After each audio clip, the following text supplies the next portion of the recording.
May entry na ba kayo ngayong summer mga bestie? Sakto, may na-discover ang Darshi na private villa na for as low as 8,000, good for 20 packs na. Malaman siya na property, may ganito kagandang pool, may jacuzzi at pavilion na may karaoke. Pwede pa kayong mag-site trip dito sa Daang Kalikasan na may ganitong kagandang view.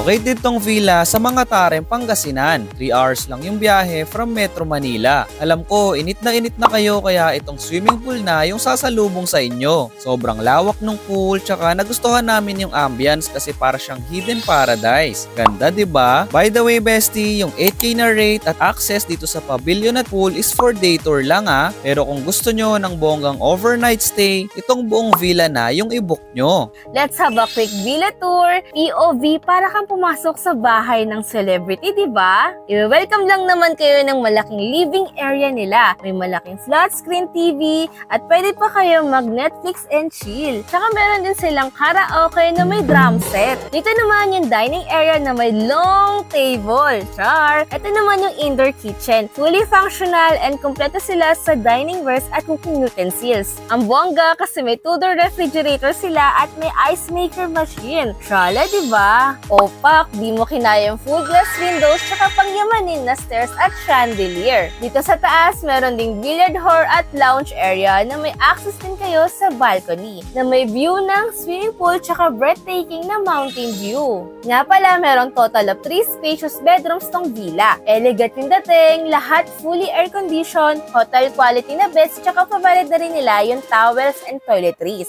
Ito naman yung itsura ng bathroom. Spacious na may toilet with bidet tsaka hot and cold shower. Swimming time! Kung ganitong kainit yung panahon, mapapatalon ka talaga agad sa pool. Ito na yung pagkakataon para i-flex din yung mga pinaghandaang summer outfit nyo. Extended yung villa kasi meron pang dining area, kitchen at bar, nakita yung view ng pool. Sa sobrang laki na itong villa, mas masaya pag madami kayong magbabanding. In-invite namin yung mga vlogger friends namin. Sa wakas, may nakulayan din sa drawing. Char! Inuman malala, night swimming, tsaka non-stop na karaoke. Solid! The next morning, tamang coffee lang sa balcony, pampatanggal ng hangover. Akalain mong ganito kaganda yung view tuwing umaga, mapapasana all ka na lang talaga. Yung rate ng day tour starts at 8,000, maximum of 20 packs. May private access sa swimming pool, may pavilion na may karaoke, outdoor kitchen, tsaka mga kubo. Pero para sulit na yung biyahe sa Pangasinan, mag-book na kayo ng overnight stay. Yung rate starts at 22K pag weekdays, 25K naman during weekends. Para bukod sa pool at pavilion, may access kayo sa buong villa na malamansyon sa laki. May 3 air-conditioned bedrooms, entertainment area, billiard, roof deck at indoor kitchen. Itodo nyo na yung gala nyo dito sa Pangasinan. Pag side trip kayo dito sa Daang Kalikasan View Deck, ganitong mountain view yung sasalubong sa inyo. Medyo matarik paakyat pero sulit naman kasi para ka na din nakapunta ng Bukidnon. Solid, diba? That's it guys! Welcome to the House of Jeffrey dito sa mga Tarem, Pangasinan. Follow us for more travel and staycation ideas. Kami ulit ang Darshi na nagsasabing may dagdag na naman kayo sa drawing bucket list nyo!